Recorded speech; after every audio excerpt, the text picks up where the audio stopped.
মাইসোর ঘোরা শেষ করে এবার আমাদের পরের গন্তব্য উটি। তামিলনাড়ুর এক প্রসিদ্ধ হিল স্টেশন এই উটি, যেখানে রয়েছে সবথেকে পুরনো টয় ট্রেন আর তার সাথে অসাধারণ কিছু প্রাকৃতিক সৌন্দর্য। আর উটি মানে চকলেট, তো সেটাও আপনাদের দেখাবো। কিন্তু আগের ভিডিওতে আমরা আপনাদেরকে বন্দিপুর ফরেস্টের কথা বলেছিলাম, তাই এই ভিডিওতে উটির কোনো সাইট সিন নয়, দেখাবো মাইসোর থেকে উটি যাওয়ার পথে বন্দিপুর ফরেস্ট হয়ে যে রাস্তা, সেই ভিউটা। তো আশা করি এই রাস্তাটা আপনারা এনজয় করবেন। মাইসোর থেকে উটি যেতে প্রায় 150 কিলোমিটার রাস্তা, সময় লাগে প্রায় 6 ঘন্টার বেশি।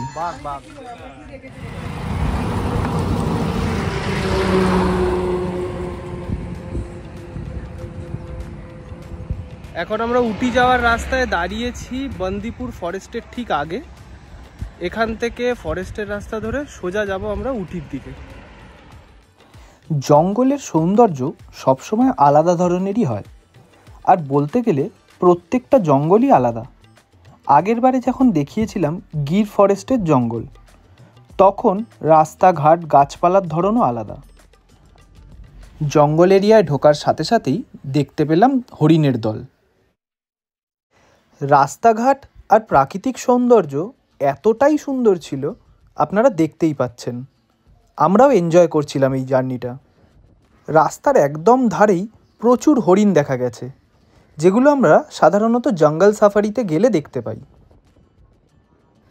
তবে এখানে গাড়ি কিন্তু দাঁড় করানো অ্যালাউড নয়, তাই রানিংয়েই আপনাদেরকে যদি কোনো জন্তু দেখতে হয় দেখতে পাবেন। দূরে কিছু দূর পরেই আমরা দেখতে পেলাম গজরাজকে। জঙ্গল থেকে একটু বাইরের দিকে এসছে খাবারের খোঁজে, তার ফলে আমরাও দেখতে পেলাম।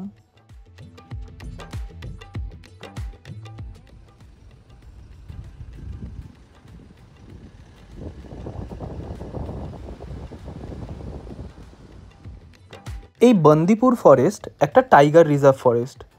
এখানে সাফারির ব্যবস্থাও করা রয়েছে। আপনারা যদি কেউ এসে এখানে স্টে করেন, তাহলে এখানকার গাড়িতে আপনারা জঙ্গল সাফারিও করতে পারবেন আলাদা করে।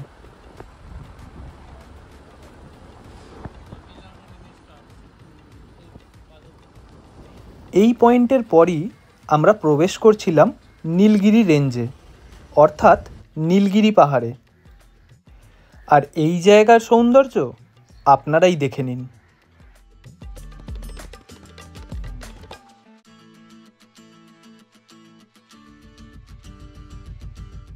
তবে এখানে একটা জিনিস কিন্তু বারবার মাথায় রাখতে হবে, আপনারা কমার্শিয়াল গাড়ি নিয়ে আসুন অথবা প্রাইভেট কার, জঙ্গলের মধ্যে গাড়ি দাঁড় করিয়ে সেখানে নেবে আপনারা কিন্তু ফটো তুলতে পারবেন না, কারণ এখানে ফরেস্ট গার্ড রয়েছে, ধরলে কিন্তু লিগ্যাল অ্যাকশন।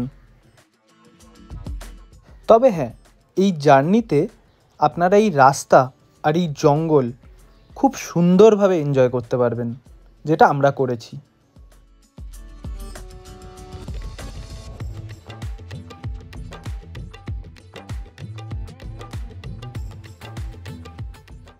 কিছু দূরে জঙ্গলের ধার দিয়েই এই নদীটা দেখতে পেয়েছিলাম। নদীর নামটা জানা নেই, তাই বলতে পারলাম না।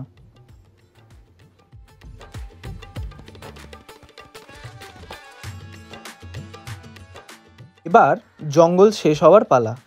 তখনও সেইভাবে কোনো জীবজন্তু দেখিনি, তবে ভাগ্যটা খুলল ঠিক বেরোনোর সময়তে। দেখা হলো এই 4 জনের সাথে।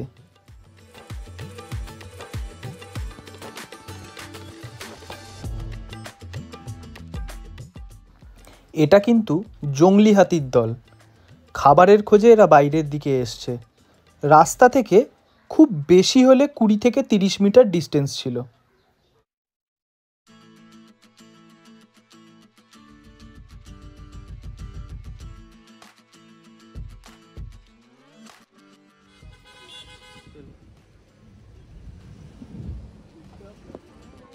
আর এরপর আমরা শুরু করলাম নীলগিরি রেঞ্জে চড়া, অর্থাৎ উটির দিকে। আশা করি বুঝতেই পারছেন এই গাছগুলো দেখে এগুলো কি গাছ। যদি জেনে থাকেন কমেন্ট করুন।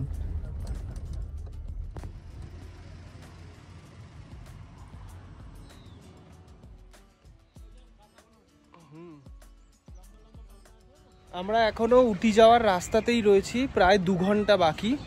পাহাড়ে ওঠা অলরেডি আরম্ভ হয়ে গেছে। মাঝে বন্দিপুর ফরেস্ট ক্রস করলাম, দেখালাম আপনাদের।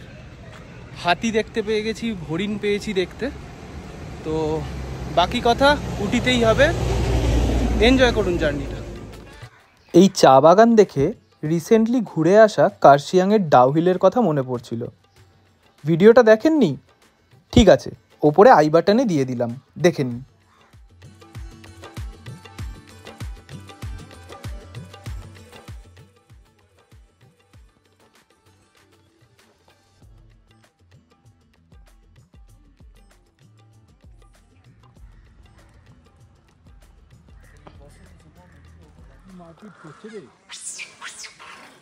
দাঁড়িয়ে রয়েছি উটির ফেমাস ফরেস্ট গার্ডেনে।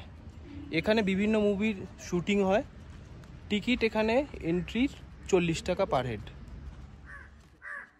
এই জায়গাটা খুবই শান্ত আর ফটো তোলার জন্য বেস্ট।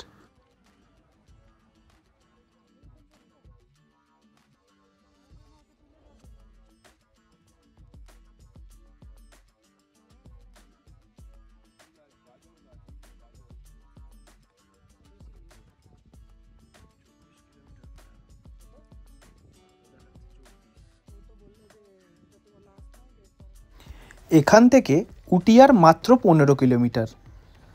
রাস্তাটা আপনারা দেখতেই পাচ্ছেন কতটা সুন্দর।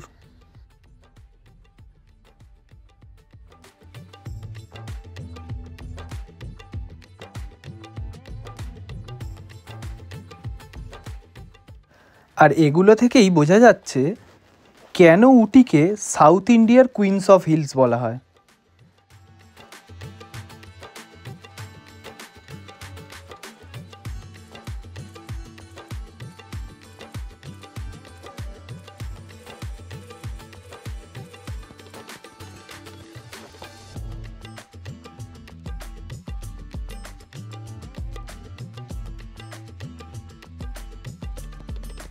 তো ফাইনালি এখন বাজে বিকেল 5:30।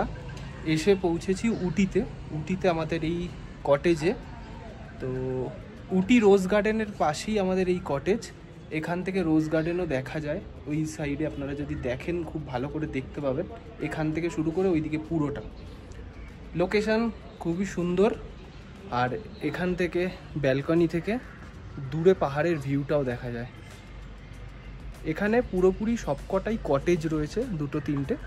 আমাদের ওইদিকে 2টো রুম পাওয়া গেছে, কিন্তু একটাই জিনিস, এখানে একটা রুমে 2 জনের বেশি অ্যালাউ করে না। এখানে এদের কথা মতো একটা রুমে 2 জনই থাকতে পারবে।